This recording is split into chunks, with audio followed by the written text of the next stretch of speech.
The outpouring of the Spirit. Only after my crucifixion was it possible for me to pour out my Spirit, for prior to this no human being would have been capable of sheltering anything divine within himself, since humanity was still burdened by the original sin of the antagonism against God.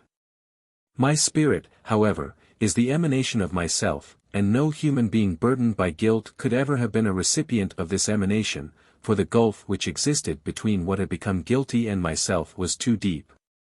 But I, in the human being Jesus, have made amends for this guilt, and everyone who accepts my act of salvation is now also able to prepare himself such that he can receive my illumination of love again, and that means that I myself can take abode in the person and as evidence of my presence can also permeate him with my Spirit.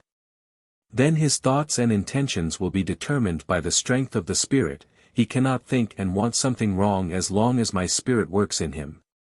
For he completely consciously allows me to work in him, he opens himself by intimately uniting with me and thus enables me to lower the light ray of my love into his heart which illuminates everything, giving him the most bright and clear knowledge, so that the human being will emerge from his present darkness and be guided into every truth by my Spirit, as I have promised. This act of the outpouring of Spirit, which took place in my disciples in full view of all people, had to be preceded by my crucifixion. My adversary had to be defeated first so that he would no longer be able to forcibly keep people in darkness but had to release those who turned to me, who allowed themselves to be redeemed by me, that is, who consciously acknowledged my great act of mercy and wanted to partake of it. Thus death, the immense spiritual darkness, had been conquered for them. They were able to prepare themselves as vessels for the outpouring of my Spirit. Now they no longer experienced wrong thoughts, they recognized the truth and also fully consciously aspired to it. They emerged from the state of complete ignorance, they became enlightened.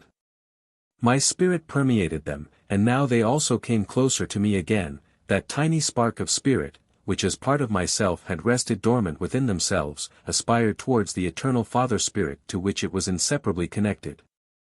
Very simply put, the connection with me, having once been voluntarily discontinued by the beings, was restored again, and a being that was once more in contact with me, the eternal light, had to be permeated by my light too, and its every thought can then only be right.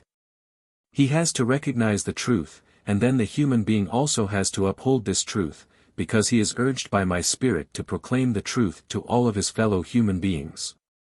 And this, too, was my first disciples' mission, whom the outpouring of my Spirit enabled to go out into the world and proclaim the gospel to all nations.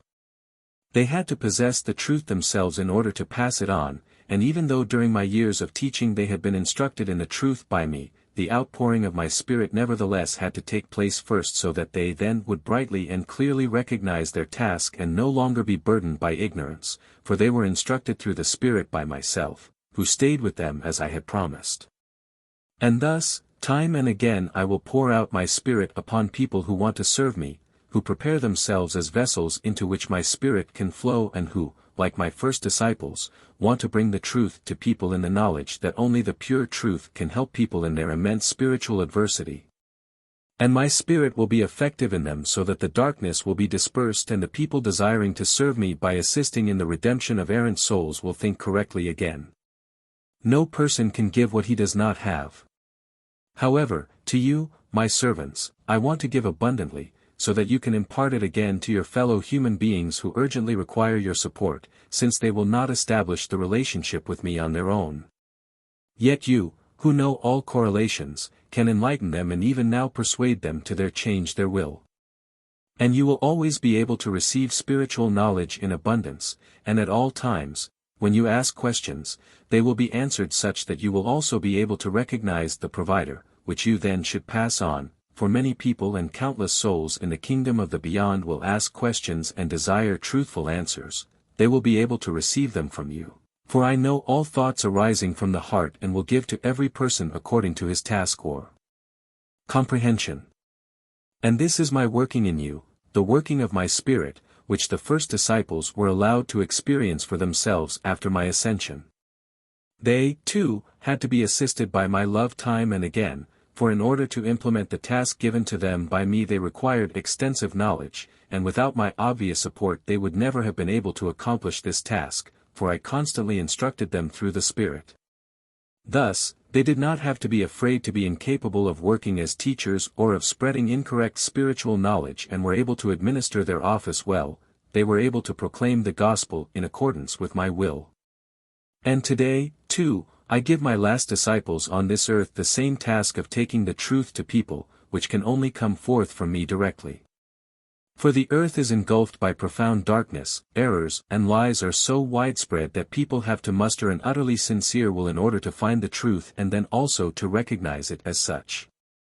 But only through truth can they become blessed, because they can only learn to recognize and love me when the pure truth about me and my nature is imparted to them.